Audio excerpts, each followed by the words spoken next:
Hey everyone, Richard Gibbens here, MLS Director for Southwest MLS, and for this video I'm going to talk about document enforcement. So starting on August 1st, there's three things happening. So we have the PID disclosure rule, we have the lead-based paint disclosure rule. Both of those have been around for quite a while, but on August 1st we're going to start proactively checking listings to make sure that those things are being uploaded. And then the third is we're adding a new rule that the tax levy disclosure has to be uploaded as well, and we're going to be proactively checking for that one. So I'm going to talk a little bit about the proactively checking first, since that covers all three, but then I'm going to go into each of the three and kind of explain to you where these rules are coming from. So the first thing I want to point out is that when you're uploading a document, you have two different options. You have this selected description dropdown, but then you also have this place where you can do the custom thing. And the primary thing that we're going to be checking for is that you have a document called tax levy disclosure, you have a document called PID disclosure, and you have a document called lead-based paint disclosure. Of course, those last two are only if they apply. We're going to get to that in a moment. But we're checking by name.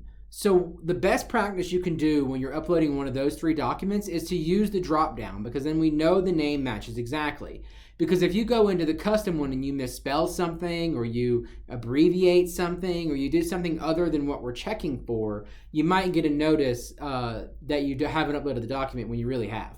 So that's the main thing I want to point out here, is make sure you're using that drop-down for the lead-based paint and PID disclosure if they apply, and the tax levy disclosure, which is going to apply to all residential listings. So let's talk a little bit about each one of these rules to start with. So I want to talk about the lead-based paint disclosure rule. This is something I hope everybody is familiar with. If you have a house that was built before 1978, there is actually a federal rule that you have to have that lead-based paint disclosure provided to the buyer of the home. So this is that rule. This is from HUD. And it talks about that you have the EPA approved information pamphlet has to be provided, disclose any known information concerning lead-based paint, etc., etc. So if the home is built before 1978, we're going to be checking for that lead-based paint document. The other one is the public improvement district. So if a property is within a PID, we'll be checking for this as well. So, and something I want to point out here is it says prior to accepting an offer to purchase. So that's before you're even accepting an offer. It gives it gives an obligation to the seller or the agent or broker of a seller to provide the public improvement district information. So obviously the best place to do this is the MLS, right? Because that way you're giving it to the buyer's broker well before they even provide an offer. Because in any other situation, if you're not utilizing the MLS, you should be sending this to every single person that sends you an offer. So in the previous market where you were getting, 40 offers on a home, that was a lot of emails to be sending. But the MLS is the best place to do this. So we are requiring it for any listing where PID equals yes.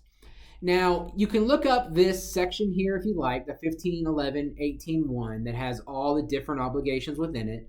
But just to kind of touch on them briefly, you do have to provide information that the property is within a public improvement district, the purpose of the district, an explanation of what the purchaser is obligated to pay, explanation of any property tax or special levies imposed, so on and so forth. So again, if you want to look into more information, look up New Mexico statute 15.11.18.1. That information is there.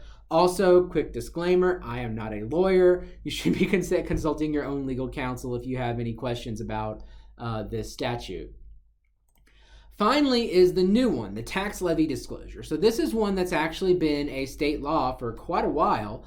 But we are adding an MLS rule that for all residential and residential income listings, this information must be uploaded to the listing. And again, we will be proactively checking for this.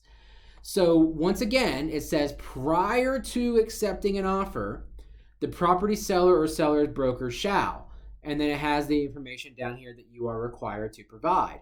One thing to point out is it does have to be based on the listed price of the value of a property. So part of our rule is that your tax levy disclosure has to match the listed price. That means if you upload the tax levy disclosure at first and you change the list price, you must go in and update your tax levy disclosure to reflect the new list price. This is per state law.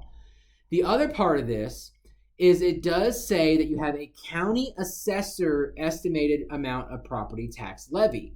This is important because the county assessor's website actually provides all the information that is necessary to have this information. And those three things are the actual amount of property for the current calendar year, which is shown as previous year on the assessor's website, the estimated tax of the property tax levy as calculated using the listing price, and then this disclaimer, or one substantially similar to the following, must be included. Now, if you're getting the tax levy disclosure from the county assessor's website, you're good. That has all the information on it that you need. If you're getting it from the county treasurer, then you're going to be missing the previous year's tax. So it does not meet all the requirements of this law, nor does it meet all the requirements of the MLS rule. So like I said, make sure you're utilizing that drop down whenever you're adding one of these documents. The lead-based paint disclosure if it's before 1978, the PID disclosure if the properties exist within a PID, and then the tax levy disclosure, it needs to be uploaded to all residential and residential income listings. So again, this goes into effect August 1st, 2022. If you have any questions about it, please give us an email or a call. The information is down here at the bottom of the screen. Support@swmls.com or 505-843-8833. Thank you all and have a wonderful day.